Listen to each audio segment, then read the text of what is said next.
Hey everyone, welcome back. Today we're going deep on a story out of Anambra, Nigeria. It brings up some really tough questions about cybercrime and how law enforcement is dealing with it. We've got some news reports and even some internal communications from the Economic and Financial Crimes Commission, the Efcc they call it over there. And well, let me tell you, things get pretty wild. Yeah, it's a situation for sure. It makes you rethink how these operations, how they usually go down, Exactly. Yeah. So the EFCC, they were going after a group of these suspected Yahoo boys. Right. Which, just so everyone's on the same page, they're basically your internet fraudsters. A lot of times they're targeting, victims internationally. But here's where it gets interesting. This whole thing, this operation, it turned deadly. Yeah, that's the part that really jumped out at me. The reports, they're saying the suspects, they actually fired on EFCC officers. One officer was killed, another one seriously wounded. It's not what you typically see with Yahoo boys, right? They're not known for putting up armed resistance. Yeah, it's definitely unsettling. I mean, makes you wonder, right? Is this a one-off thing, or is this like a sign? Are these cybercrime groups, are they starting to get more violent? It's a big question, and the EFCC, it seems like they're wrestling with it too. They're apparently rethinking, like reassessing their whole playbook for how they handle these criminals because of this whole thing. I mean, that makes sense. But I gotta say, going through these internal communications, it seems like this event, it really brought to light some pretty serious problems within the EFCC itself. For example, did you see this? Their life insurance policy for their personnel, it's been inactive for years. Yeah, that was a pretty disturbing detail. It means the families of officers, the ones who were killed in the line of duty, they're left with nothing, no financial safety net. And you talk about adding stress to an already, incredibly dangerous job. It's unbelievable, right? An agency that's supposed to be tackling these complex financial crimes, and then their own officers, they're basically unprotected. It's wild. Yeah, it does make you think. And it kind of speaks to some of the wider issues, right? Especially in a developing nation. I mean, a place like Nigeria where resources are already, stretched thin. Is it funding? Is it bureaucracy? Or is it just that, there's no political will to actually take care of the people on the front lines of this whole fight? All good questions. All good questions. And this thing in Anambra, as shocking as it is, it should really make us think about the bigger picture. What is pushing people toward cybercrime to begin with? Yeah, that's a tough one. There's no easy answer, that's for sure. But we do know this. In a lot of these regions, you have high unemployment, lack of opportunity, poverty's widespread. That kind of environment, that can breed criminal activity. No. Yeah, especially when you think about cybercrime. At least, when you're first getting started, it's relatively easy to get into. And then the potential payoff, it's huge.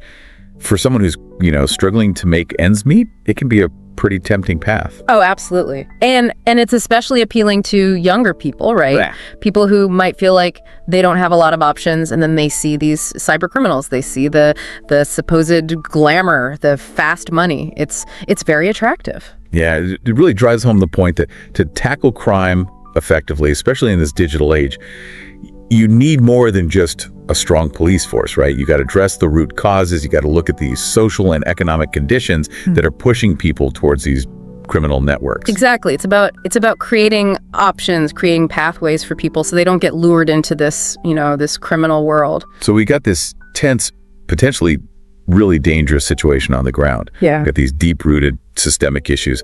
So where do we go from here? Well, this incident in Anambra, it definitely highlights some vulnerabilities, right, for the EFCC as an organization, but also for the wider fight against cybercrime, not just in Nigeria, but globally. And that's exactly what we're going to dig into next. This whole thing, this case, as awful as it is, it kind of forces us to zoom out, look at the bigger picture, and ask ourselves, are we seeing a real change happening, like a fundamental shift in how cybercrime works? That's been on my mind too. Is this a one-time thing, or are we going to start seeing more of this? Cyber criminals getting more organized, bolder, more willing to, use violence. I think there's a real chance we're seeing these two worlds collide, the digital world and the physical world. In the criminal world, we've seen this before, right? With other types of crime. They evolve, they change. So if these cybercrime groups, if they start acting more like your traditional gangs, with weapons, with a hierarchy, with being okay with using force, that creates a whole new set of problems, right? Not just for the police, but for like cybersecurity people all over the world. Exactly. Imagine if every time you're investigating, there's a chance of a shootout.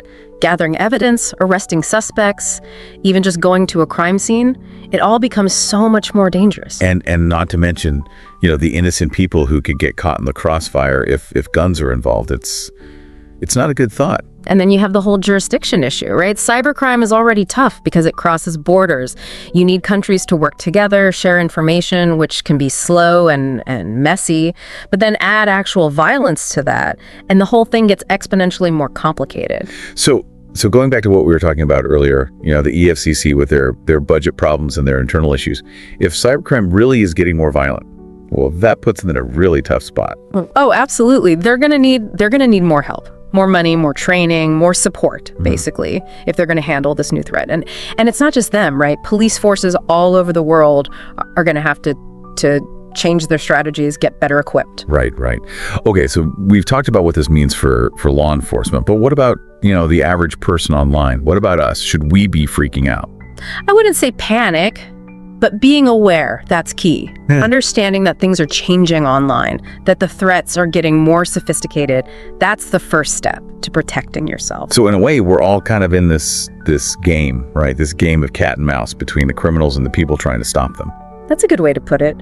And yeah, we can't predict the future, but if we know the trends, if we know what the risks are, that helps us stay ahead, right? Helps us make smarter decisions about our online security. Things like, being careful what we share online, using strong passwords. That stuff becomes even more important now. Yeah, absolutely. And staying informed, right?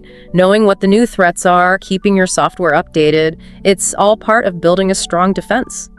It's crazy to think how this thing that happened in Anambra, it seemed like a local thing, but it's really changed how we see cybercrime globally. That's the thing about these deep dives, right? Yeah. You never know where they'll take you. And sometimes the smallest events, they can reveal these huge trends, these patterns. And it's definitely given us a lot to think about. This whole incident, it really raises the question, are we at a turning point? Will we see more of this, more violence connected to cybercrime? And how do we deal with it as individuals, as a global community? How do we respond to this threat that just keeps changing? Good questions, big questions. And unfortunately, we don't have all the answers yet, but one thing's for sure, this is a conversation we need to keep having. It really does feel like we've only, scratched the surface here. We started with this one story and look at all these layers we've uncovered, and it's turned into something way more complex than I think either of us expected. That's the beauty of these deep dives, right? There's always more to find, more connections, and that's what makes it so interesting. Yeah, absolutely. And this case in Anambra, it shows us that cybercrime, it's not static. It's always changing. And it's affecting all of us, even if we don't realize it. One of the things that's really fascinating to me is the human side of it all. Like on the one hand, you've got these people, a lot of times, young people who get pulled into cybercrime for all sorts of reasons, right? Maybe it's money problems, lack of opportunity. They see this chance to get rich quick, or maybe they just buy into the whole image of it. And then you've got the other side. You've got the law enforcement officers. They're out there putting their lives at risk every day, trying to stop these crimes, and they're often doing it without enough resources, without enough support. I think that's something people don't always think about. Yeah, for sure. And we can't forget about the victims, the people who are targeted by these cyber criminals, the individuals, the businesses. They lose money, they go through emotional stress, their reputations are damaged. It's not a small thing. No, not at all. It's a good reminder that, behind all the tech, behind the headlines, there are real people. Yeah. Real people whose lives are being really affected by these crimes. It's about understanding that this isn't just some abstract problem happening, out there in the digital world. It has real consequences for real people. And that's why it's so important to talk about it, to show people all the sides of it and to get them thinking about what it all means. So as we wrap up this deep dive, what's the main thing you want our listener to take away? What's that one thought-provoking question we can leave them with? Well, we've seen how this incident in Anambra, it could be a sign of something bigger, something more dangerous. They make attorneys. Point, right, in how cybercrime is evolving. So the question I would ask our listener is this: what if this really is, a new era? What if cybercrime is starting to get a lot more violent? What would that mean? What would that mean for all of us, for our communities, for the whole world, and how we fight crime online? That's a question I'll definitely be thinking about. And to all of you listening, I hope you'll keep exploring this too. Come to your own conclusions, and maybe even become part of the solution. Thanks for joining us on this deep dive. We'll see you next time. Please ensure you like and subscribe to my YouTube channel. See you next time.